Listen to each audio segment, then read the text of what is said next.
Alright guys, Georgia Jim. Got the brass ace padlock here. This is a 5-pin lock and it's ranked green on the Lock Pickers United belt system. This particular one was loaned to me by CYP, so big thanks to him for his generosity.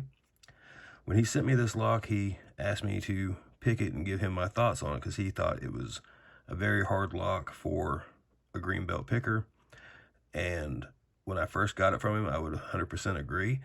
It acted very tapered and the feedback was very weird. It felt like it had some kind of milling or something going on in it, which there's no way Ace is putting that kind of work into a lock this cheap. And I don't know what happened through the course of me picking it a few times, but apparently I worked out some of that security grit that was in here. But you'll hear when the lock is in the vise and being picked, several pins give loud clicks and pops and grinding, gritty noise. And I think that's one of the issues that helped get this lock ranked to where it's at.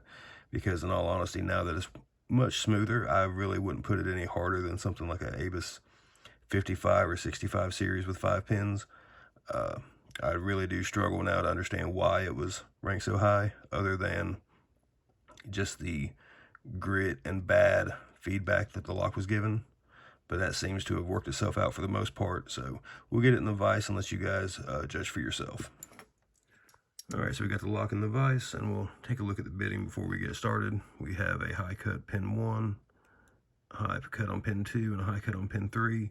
That's always nice because it gives nice deep false sets and also lots of counter rotation to help you learn and practice picking spools.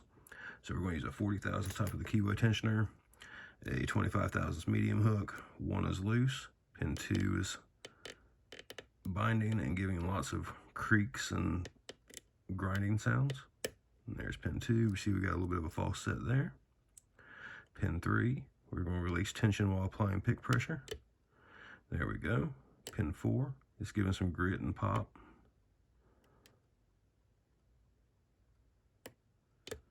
All right, and we have pin 5.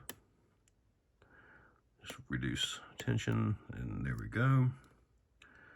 And pin 1, the false set got deeper when we touched it. We're just using just enough tension to hold the tensioner in the lock.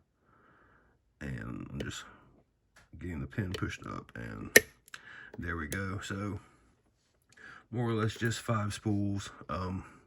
The grits and the pops and things like that in the lock can probably confuse a newer picker.